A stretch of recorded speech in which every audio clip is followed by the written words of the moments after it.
maravilhoso és pra mim. Te louvamos, Senhor.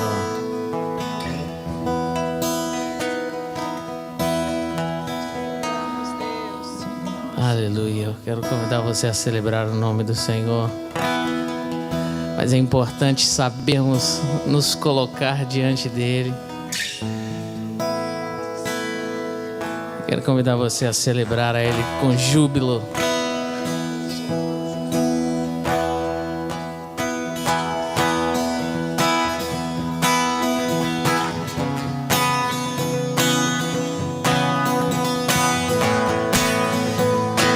Essa é lá do fundão do baú. Celebrai com júbilo ao Senhor, todos moradores da terra. Servi ao Senhor e apresentai-vos a Ele. Sabei que o Senhor é bom, sabei que o Senhor é bom, e eterna a tua vontade, eterna é a sua bondade, de geração em geração, sua fidelidade, de geração em geração. Aleluia, glória, aleluia, aleluia, glória, aleluia, aleluia, glória, aleluia, aleluia, glória. Celebrai com júbilo ao Senhor, todos moradores da terra. Servi ao Senhor com alegria e apresentai-vos a Ele com cânticos. Sabei que o Senhor é bom e eterna a sua bondade e a sua fidelidade, de geração em geração. Aleluia, glória, aleluia, aleluia, glória, aleluia, aleluia, glória, aleluia, aleluia, glória, aleluia. Os que confiam no Senhor são como os montes de Sião, que não se abalam, mas permanecem para sempre. Como em volta de Jerusalém, como em volta de Jerusalém, estão os montes, e assim o Senhor em volta do seu povo. Autoridade e poder, autoridade e poder, o domínio em suas mãos. Pois o Senhor é Deus, o Senhor é Rei dos povos. Calem-se diante dele a terra, calem-se diante dele a terra. Dobre os joelhos, ergam as mãos, pois o Senhor é Deus, o Senhor é Rei dos povos. Calem-se diante dele a terra, calem-se diante dele a terra. Dobre os joelhos, ergam as mãos, pois o Senhor é Deus, o Senhor é Rei dos povos. Não dá, não dá, sem Jesus não dá, não dá, sem Jesus não dá pra viver, não dá, sem Jesus não dá pra viver, não dá, sem Jesus não dá, não dá, sem Jesus não dá, não dá, sem Jesus não dá pra viver, não dá, sem Jesus não dá pra viver, não dá. Os que confiam no Senhor, mais uma vez, os que confiam no Senhor são como os montes de Sião, que não se abalam, mas permanecem para sempre. Como em volta de Jerusalém estão os montes, assim o Senhor em volta do seu povo. Autoridade e poder, autoridade e poder, o domínio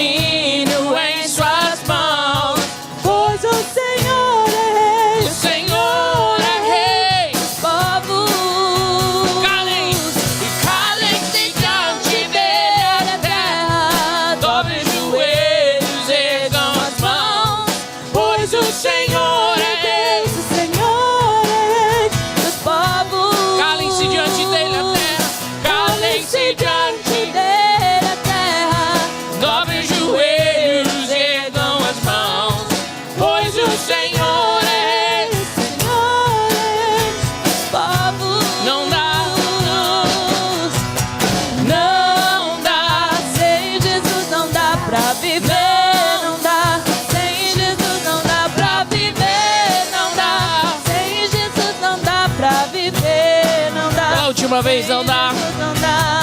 Não dá. Sem Jesus não dá pra viver. Não dá. Sem Jesus não dá pra viver. Não dá. Sem Jesus não dá pra viver. Não dá. Sem Jesus não dá. Aleluia. Louvado seja o nome do nosso Deus. Que o Senhor nos abençoe. Amém.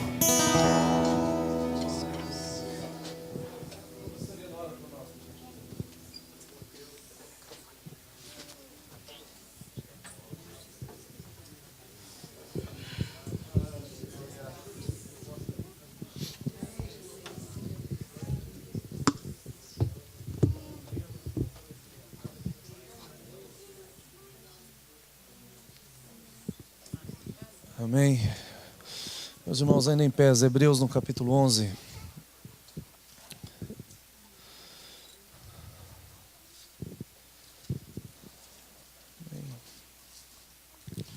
Vamos falar mais um pouquinho sobre uma fé persistente, ou perseverar na fé.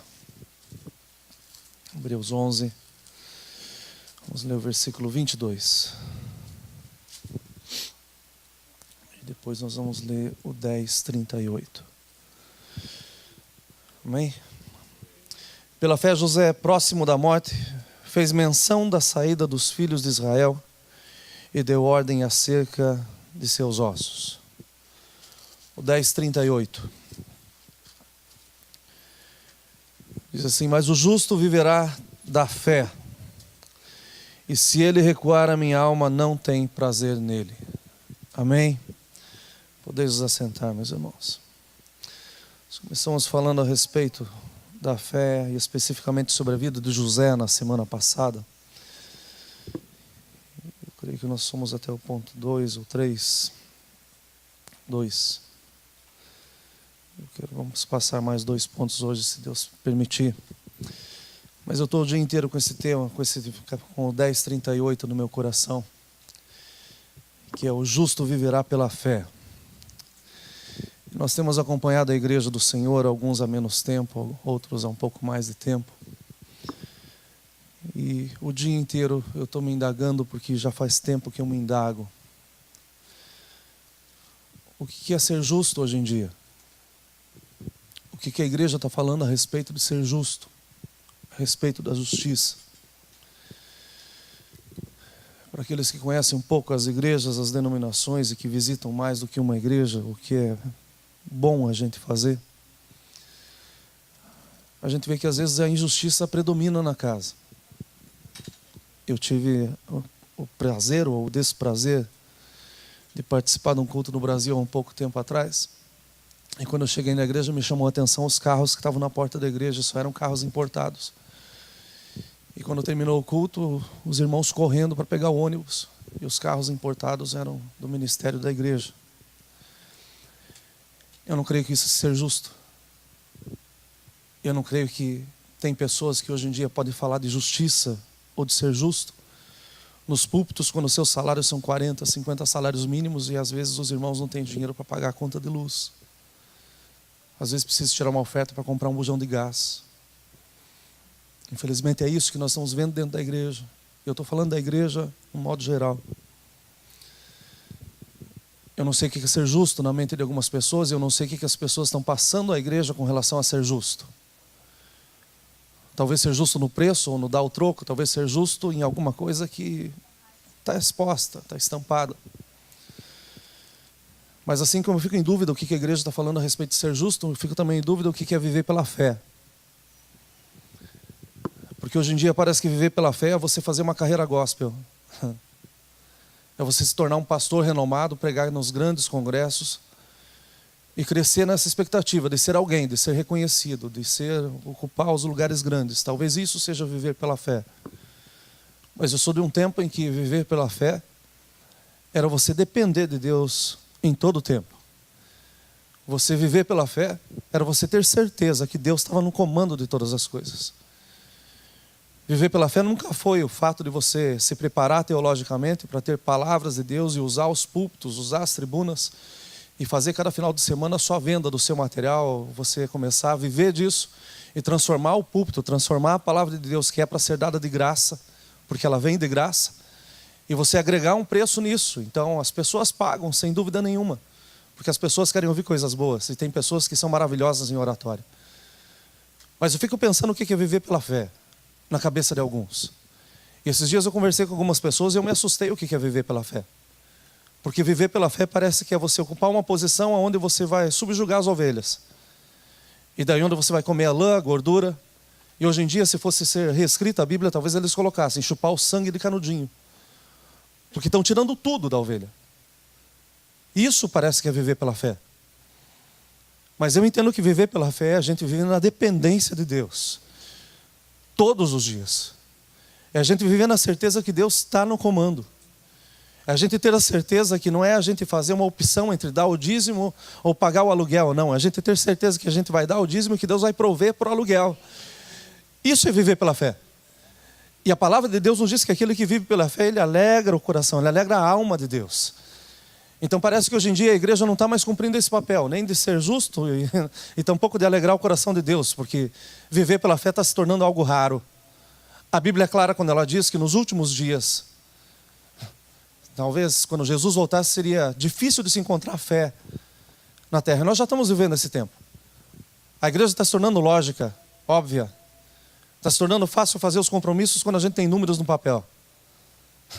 Mas eu sou de um tempo também que se fazia o compromisso esperando que Deus ia abrir a porta. E eu lembro de situações de milagres maravilhosos que aconteceram.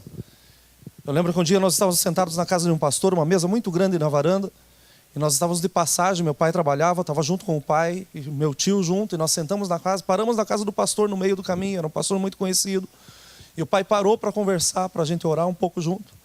E eu digo orar junto, mas era uma criança, e eu estava na festa junto com o pai, eu queria estar com ele esses dias. Mas nós sentados na varanda da casa, uma mesa muito comprida do lado de fora, e as pessoas que passavam na rua sempre tinham um prato a mais na mesa, então o pastor chamava para comer junto. Mas não era um pastor que tinha riqueza, era um pastor que tinha generosidade, porque do pouco que tinha ele compartilhava. E nesse dia em especial esse pastor estava orando porque eles estavam começando a construção da igreja, ou melhor, o prédio já estava sendo levantado, e eles precisavam comprar cimento. E esse pastor começa a orar agradecido pelo alimento e de repente ele para de orar, ele fala assim: Deus me falou que está vindo um homem para entregar um carro aqui no portão. Vamos agradecer ao Senhor. E nós terminamos a oração naquela refeição, agradecendo a Deus pelo carro. E meus irmãos, antes que terminasse o almoço, alguém bateu na cerca, bateu palma, a esposa foi atender, mandou entrar, tinha um senhor chegando com a chave de uma Brasília, na época que era um carro zero, para dar de oferta, porque Deus tinha falado com ele na rua, nem crente era, mas isso era depender da fé, ter certeza que Deus ele ia prover, que Deus ia trazer na hora exata. Nós olhamos para a galeria da fé e nós estamos falando sobre José. E eu fico abismado com as coisas que Deus faz. E nós terminamos a semana passada, eu falei que o maior testemunho da vida de José está aqui, registrado para nós lermos. Quem dá testemunho de José é o próprio Deus. Foi inspirado pelo Espírito Santo e está aqui o nome dele, na galeria dos heróis da fé. Um jovem que foi lançado pela família, largado pela família, desprezado, jogado numa vala, vendido como escravo. Teve uma posição boa, voltou para a cadeia. Mas daí depois ele sai da cadeia e se torna o segundo homem do governo. Sem ter mudado a sua cidadania, sem ter documento da terra. Mas tendo o quê? A fé em Deus. Que Deus ia fazer o melhor pela vida dele. Nós temos que voltar a ser justos, meus irmãos. E nós tiramos esse mês para nós fazermos a campanha contra a reclamação. E eu creio que às vezes é injusto a gente reclamar com Deus, sendo que Ele está no comando. E tudo que acontece nas nossas vidas, a gente fala sempre: olha, todas as coisas cooperam para o bem daqueles que amam a Deus e que foram chamados pelo seu propósito, pelo seu decreto. Tem um propósito de Deus naquilo que nós passamos, não é injusto a gente reclamar. E eu olho para a vida de José e eu não consigo encontrar reclamação. Mas eu olho para a vida de José e eu tenho lido muito sobre o José nesses dias. E eu tenho ficado fascinado na vida de José. Porque José nos dá um exemplo que mesmo quando o mundo se volta contra você, se o nosso Deus estiver a teu favor, as coisas vão ser maravilhosas no final. José é um desses que a gente pode dizer: olha, ele não vacilou na fé, então com certeza ele alegrou a alma de Deus. Meus irmãos, nós temos que voltar a ser justos. Mas muito mais do que isso, nós temos que voltar a viver pela fé. Se nós queremos alegrar o coração de Deus, se nós queremos alegrar o coração, a alma do nosso Deus, nós precisamos viver pela fé. A fé persistente, ela não se move em meio à tentação. E quando nós lemos a história de José, José tinha tudo para ser nada. José tinha tudo para ter dado errado na vida. Mas é maravilhoso a gente ver que quando se tem Deus na vida, o que é para dar errado dá certo. Era um plano de Deus para que aquela mulher se aproximasse de José, para que ela se atirasse em José, para que José fosse jogado no calabouço. Então a tentação chegou sim, mas ele tinha uma fé persistente, a ponto dele dizer: olha, eu perco a minha roupa, mas eu não perco o que eu tenho dentro do meu coração. Você pode falar, você pode caluniar, você pode fazer o que você quiser, mas a verdade eu e o meu Deus sabemos. E a fé que não se move, a fé persistente é essa. Ainda que o mundo inteiro se levante para falar contra você, é você ter paz para saber que Deus conhece você, sabe quem você é, sabe onde está o teu coração, sabe como você está se movendo. Não existe testemunha maior do que a testemunha do nosso Deus. E está lá o nosso Deus olhando para José e vendo José passando por uma tentação. Mas está lá o nosso Deus se alegrando em José, porque ele não desistiu da fé. Ele não deixou a fé de lado por um tempo e falou assim: não, depois eu me arrependo, depois as coisas voltam a ser da forma como eram. Não, de forma alguma. Ele permaneceu, e pelo fato dele ter permanecido, ele foi vitorioso. Então a fé persistente, ela não é movida por tentações. E existem muitas tentações que acontecem. E nós estamos numa terra que existem tentações de todos os lados. E hoje eu estou o dia inteiro com essa palavra, com esse texto na minha cabeça. E o Senhor fez eu lembrar de algumas tentações que eu tive nessa terra. E uma situação muito interessante que aconteceu comigo foi numa noite que eu estava trabalhando sozinho. Eu trabalhava numa clínica e do lado da clínica tinha uma clínica que era 24 horas por dia fazendo hemodiálise. E numa dessas noites eu estou lá e de repente eu limpava a clínica do lado, a parede era só uma porta que dividia a clínica. E numa dessas noites eu estou trabalhando já umas 2 horas da manhã e de repente eu escuto o caminhão de bombeiro e quando eu abro a porta dos fundos para ver o que era, eles estavam saindo com um homem morto na maca. E quando eles estão tirando esse homem, eu comecei a orar, falei: Deus, dá mais uma oportunidade para essa vida. O Senhor pode recuperar a vida, o Senhor pode dar a vida para esse homem. E quando eu volto para dentro do lugar que eu estava trabalhando, meus irmãos, eu nunca senti um frio tão intenso como eu senti naquela noite. Eu nunca senti uma opressão tão grande como aquela noite. E naquele mesmo momento veio uma voz na minha cabeça, dizendo o seguinte: o que você me pedir agora eu te dou. Meus irmãos, quando nós estamos em Deus, nós reconhecemos a voz dEle. E nesse mesmo momento que essa voz falou, ela começou a enumerar as coisas que ela podia me dar, e eu fui andando pelo corredor. E ela dizia: você quer dinheiro, eu te dou, você quer carro, eu te dou, você quer mulher, eu te dou, você quer posição, eu te dou, o que você quiser, eu te dou. E nesse mesmo momento eu vi uma luz na porta, a porta era uma porta de vidro fumê, eu vi uma luz do lado de fora. E eu resolvi abrir a porta para ver o que estava do lado de fora. E quando eu abri a porta, meus irmãos, não era loucura que eu vi. Mas desceu uma mulher de dentro de uma limusine e ela fez um sinal com a mão. Mas no mesmo momento em que ela fez o sinal, o Espírito do Senhor falou comigo: repreende agora. E eu repreendi essa voz e eu falei: o que eu quero é Deus e isso você não pode me dar. E nesse mesmo momento, meus irmãos, como se fosse algo, como se fosse uma visão, tudo sumiu. A opressão passou. A casa, o lugar que eu estava, parece que a luz se acendeu, ficou tudo mais claro. E então eu resolvi sair no pátio. Quando eu saí no pátio, estava o caminhão de bombeiro e os homens todos agitados, e a enfermeira da clínica passando do lado, e eu perguntei: o que está acontecendo? E ela falou assim: nós pensávamos que estava morto, mas esse homem está vivo. E então, para a glória do Senhor Jesus, naquele momento, meus irmãos, foi uma noite onde um só fez um culto pentecostal, porque eu sei que o meu Deus tem um plano para a minha vida.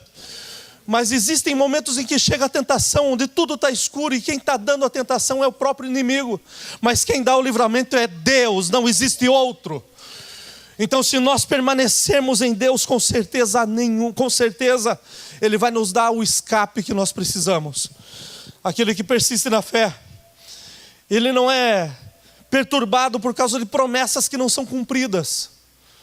Os irmãos sabem da história de José, e se não sabem, leiam depois Gênesis 39, ou melhor, depois capítulo 37 a seguir. Mas no capítulo 39 fala que José está lá no calabouço e do lado tem 2 homens com sonhos terríveis. E de repente Deus usa o sonhador mor, uma vez mais interpretando os sonhos dentro da prisão. E naquele momento ele fala o que estava acontecendo, mas ele fala para esses homens: olha, não se esqueçam de mim. Quando vocês estiverem na presença, falem de mim. Lembrem-se em quem sou eu. Mas a promessa foi quebrada, porque somente 2 anos depois foi lembrado que tinha um homem que entendia dos sonhos de Deus. E quando esse homem é chamado, quando o rei tem um sonho que ele não conseguia entender, quando o faraó tem um sonho que ele não consegue entender, são vacas gordas, são vacas magras, são coisas que os seus homens, aqueles que andavam do seu lado, os seus conselheiros não sabiam, mas o copeiro estava ali do lado e ele sabia, alguém que tinha de Deus para ir lá e falar o que era o sonho. Foram 2 anos esperando, por causa de uma promessa que tinha sido quebrada.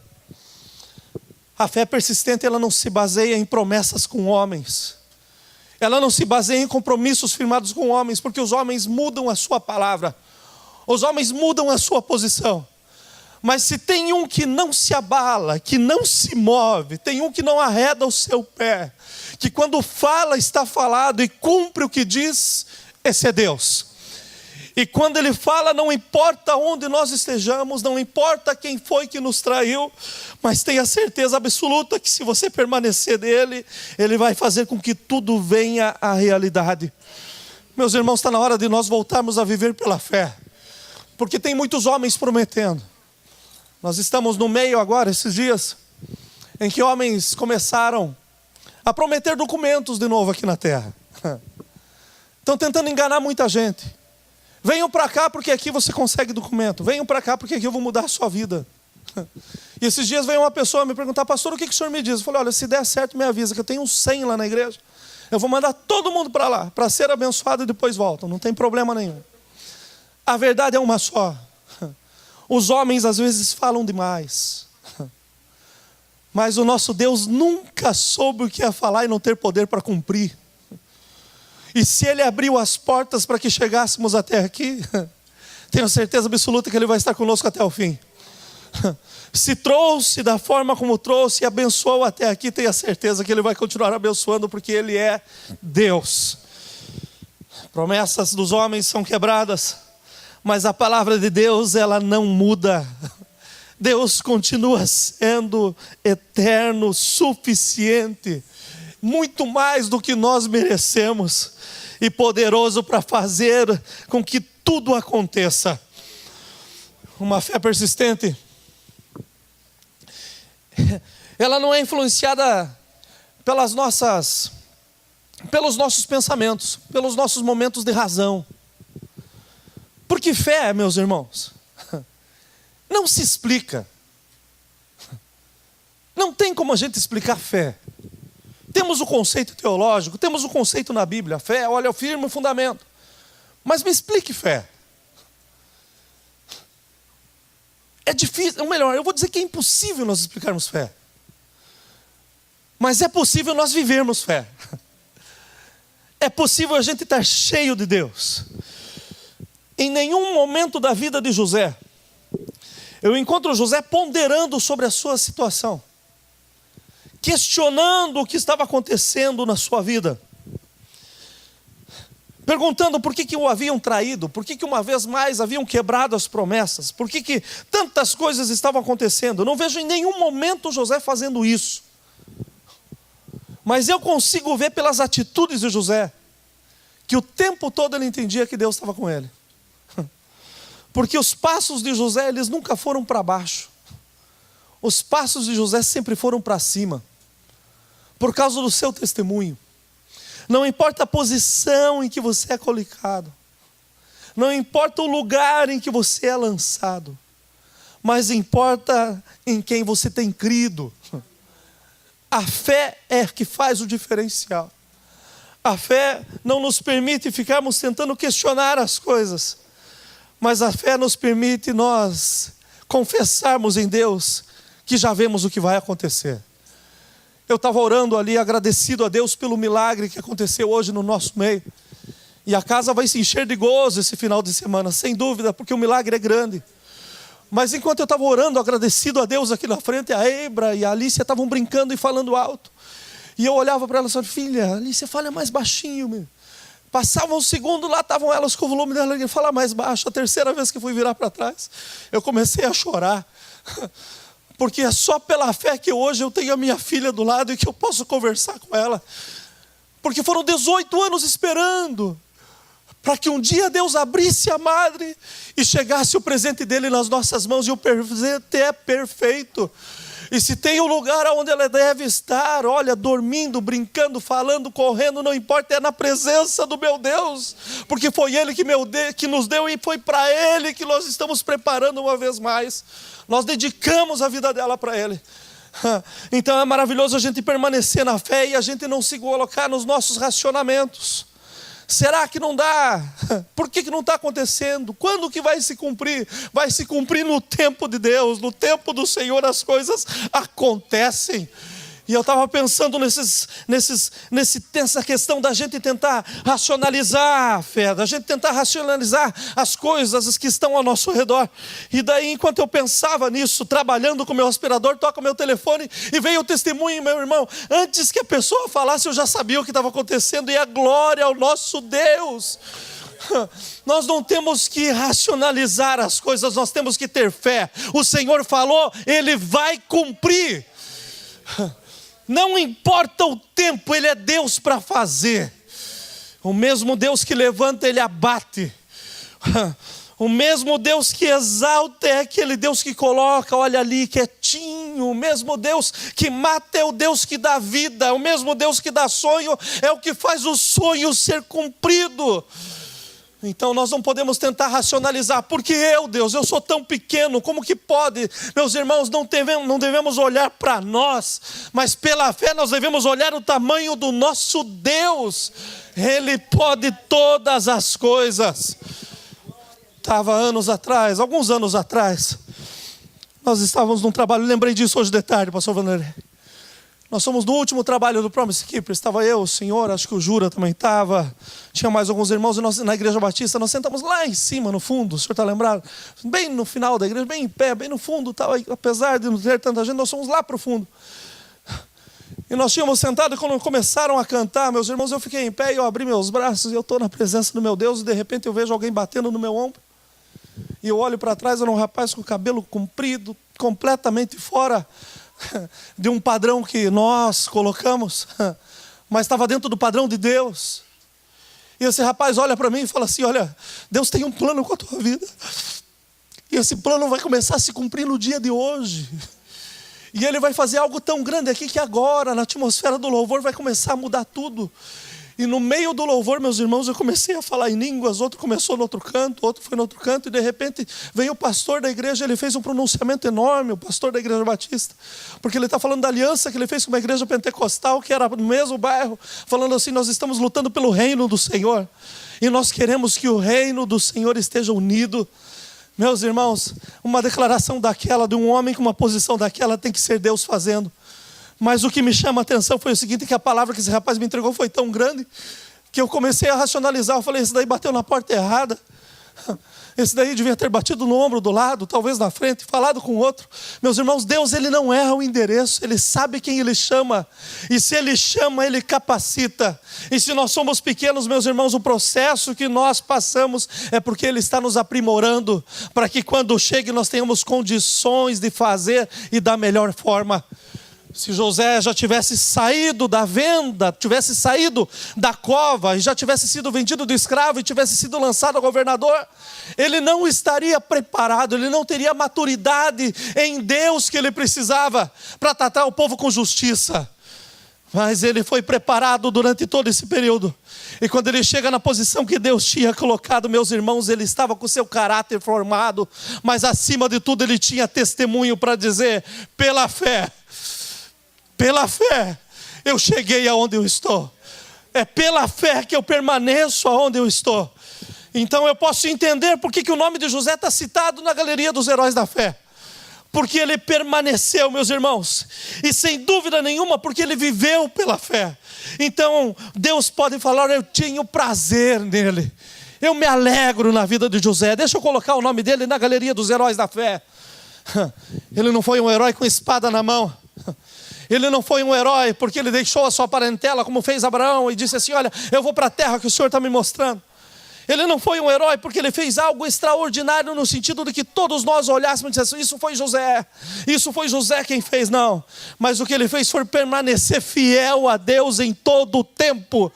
Isso é viver pela fé, permanecer no Senhor, saber que se ele exalta, é para a glória do seu nome, mas que se ele também abate, também é para a glória do seu nome, porque ele sabe a medida em que nós devemos estar, ele sabe a posição em que a igreja precisa estar.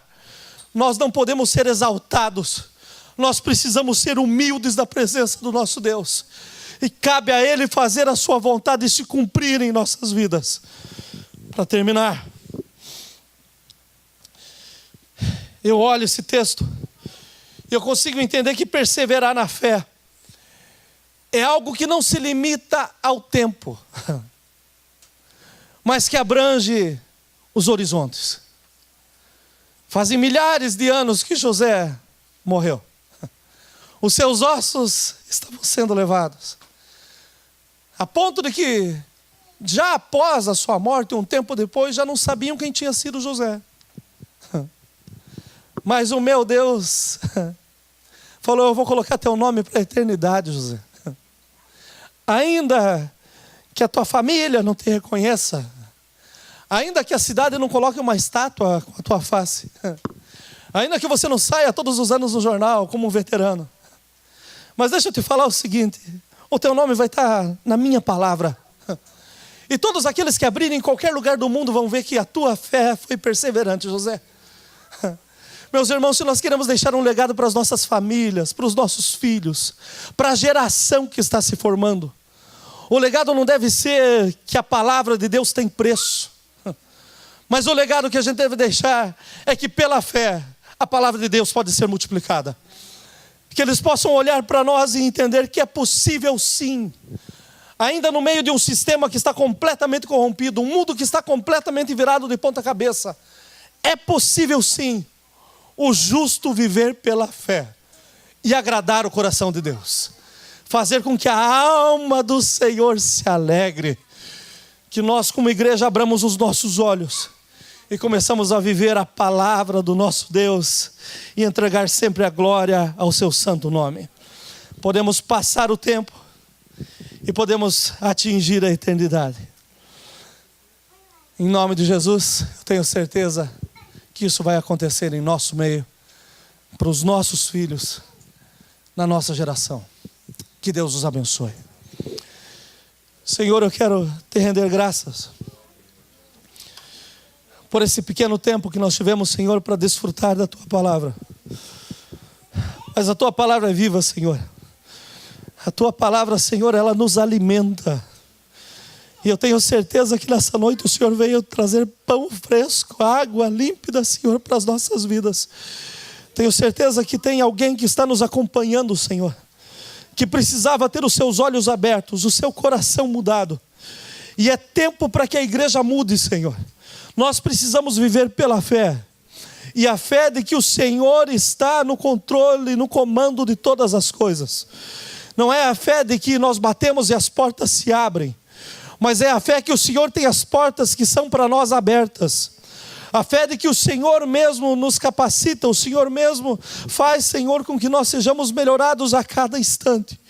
Senhor, eu lhe peço, Senhor, que o Senhor derrame dessa fé nos nossos corações. Que nós comecemos, Senhor, a viver pela fé, Senhor. Se já vivemos, Senhor, nos ajuda a melhorar, Senhor. Nós queremos agradar ainda mais o teu coração, Senhor. Nós queremos, Senhor, que a tua alma se compraza, Senhor, com as nossas vidas, no nosso dia a dia, no nosso trabalho, na nossa família, na igreja, aonde quer que nós estejamos.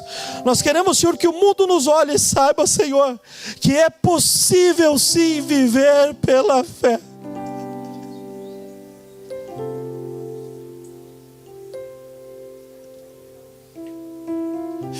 É possível sim agradar, Senhor, a tua alma. Levanta, Senhor, a tua igreja. Tira os erros, Senhor. Tira os que fazem errar, Senhor. Faz uma limpa, Senhor, no meio do teu arraial. Senhor, a tua palavra diz que vai ter joio e trigo, Senhor, mas é um tempo do Senhor despertar, Senhor, e levantar trigo no meio da casa. É tempo do Senhor começar a levantar homens com compromisso em Ti, Senhor. Homens que vivem pela fé e não que sugam a fé, Senhor, dos seus ouvintes.